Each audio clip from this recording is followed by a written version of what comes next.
Burkina Faso, pays des hommes intègres. Tout ce que nous faisons dans ce pays, nous sommes intègres. Et nous a été délaissé par nos grands-pères. Et c'est d'ailleurs ce qui a été à l'origine de notre progrès.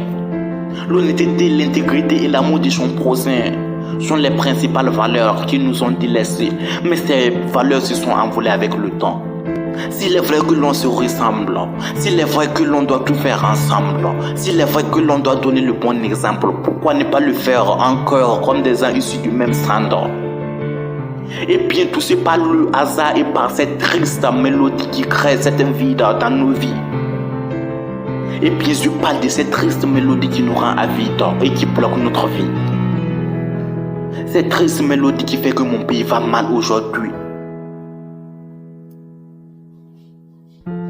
Alors, l'homme est devenu un loup pour l'homme. Et l'homme est devenu un animal sauvage, plus sauvage que l'animal sauvage dans une jungle.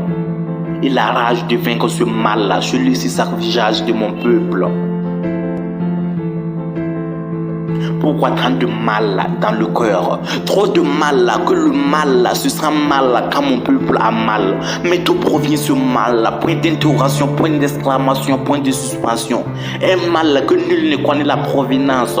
Un mal réel qui crée des pleurs, des cris assoulants, des larmes à Souetenga, des pères tombés à Djibou, des frères massacrés à Doré.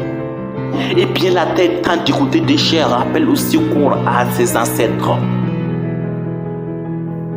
Des corps et des morts se dénombrent chaque jour dans ce beau pays, le Burkina Faso. Où est passée la tête de Sankara? Où est passée la tête de Gimbi Ouattara et de Nyenenga? Où est passée la tête de nos ancêtres qui, à leur époque, tout était danse.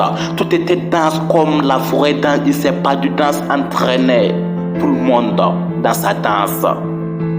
Mais tout d'un coup, toute la bascule est devenue silente. Silence. Une minute de silence pour les frères tombés. Une minute de silence pour les âmes massacrées. Une minute de silence pour les corps sans vie. Une minute de silence pour les âmes tombées. Une minute de silence, trop de minutes de silence que les minutes se sentent mal à l'aise du fait qu'elles ne se passent que dans des moments de silence.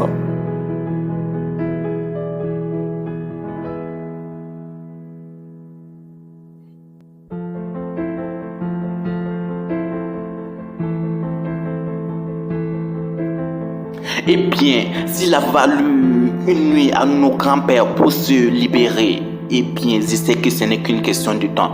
Convaincus par le rêve et par la vision que nous ne serons jamais vaincus. Il existe encore des Sankara, il existe encore des Nyenenga, il existe encore des Gimbi Ouattara. Ce n'est qu'une question de temps. Sinon, nous vaincrons ce mal-là. C'était la voix de Mahama, le prophète des mots.